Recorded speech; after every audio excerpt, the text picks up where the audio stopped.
പോലീസിൻ്റെ third degree പ്രയോഗങ്ങൾ നമുക്ക് പ്രത്യേകിച്ച് അടിയന്തരാവസ്ഥ കാലത്ത് വളരെ കുപ്രസിദ്ധമാണല്ലോ.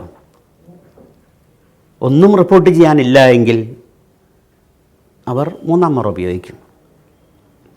സ്വാഭാവികമായും ആ സമ്മർദ്ദത്തിനിടയിൽ തൻ്റെ കയ്യിലുള്ള ഞാൻ നൽകിയ പാർട്ടി നിർദ്ദേശം അടക്കമുള്ള രഹസ്യങ്ങളെങ്ങാനും ചോർന്നു പോകുമോ എന്ന ഭയം കൊണ്ട് കൂടിയായിരിക്കാം ഒരു ഭാഗത്ത് തൻ്റെ വിപ്ലവ പാർട്ടിയോടുള്ള രാഷ്ട്രീയ ഉത്തരവാദിത്തങ്ങൾ, മറുഭാഗത്ത് തനിക്ക് അഭയം നൽകിയ, തന്നെ മോചിതനാക്കിയ പോലീസ് സമ്മർദ്ദം ചെലുത്തി തന്നിൽ നിന്ന് ചോർത്താൻ ഇടയാകുന്ന രഹസ്യങ്ങൾ. ഇതിനിടയിൽ പെട്ടുപോയി സുഗതൻ. ഈ സംഘർഷങ്ങൾക്കിടയിൽ ഏതോ ഒരു ദുർബല നിമിഷത്തിലാണ് സുഗതൻ ആത്മഹത്യ ചെയ്യുന്നത്.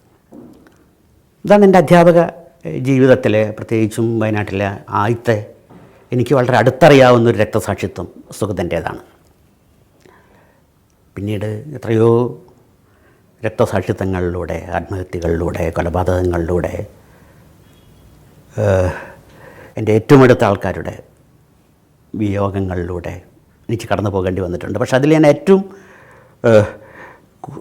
ആദ്യമായി ഓർക്കുന്ന ഒരു രക്തസാക്ഷിത്വം, ഞാൻ വയനാട്ടിൽ അധ്യാപകനായി ചേരാൻ പോകുമ്പോൾ എൻ്റെ ഗൈഡായിരുന്ന സുഗതൻ്റെ ഒപ്പമാണ് ഞാൻ സ്കൂളിൽ ചെല്ലുന്നത് തന്നെ.